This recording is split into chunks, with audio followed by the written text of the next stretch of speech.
छत्रपती संभाजीनगर महानगरपालिकेतील स्वीकृत सदस्य पदासाठी भाजपामध्ये रस्सीखेच सुरू असताना शिवसेना उद्धव बाळासाहेब ठाकरे गटात देखील मोठ्या हालचाली सुरू झाल्या आहेत। भाजपाकडून 170 जणांनी अर्ज केले असताना शिवसेनेकडूनही अनेक इच्छुक पुढे सरसावले आहेत।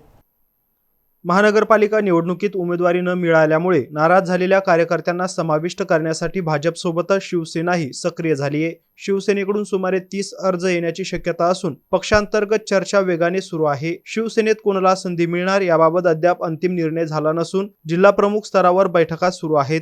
भाजपाप्रमाणे शिवसेनेत देखील इच्छुकांची संख्या मोठी असल्यामुळे अंतिम निवड प्रक्रिया कठीण होणार आहे। दरम्यान अर्ज भरण्याची अंतिम मुदत 30 मार्च असून त्यानंतर छाननी करून अंतिम यादी जाहीर केली जाणार आहे। भाजपला 5 तर शिवसेनेला 1 स्वीकृत सदस्य पद मिळण्याची शक्यता वर्तवली जाते।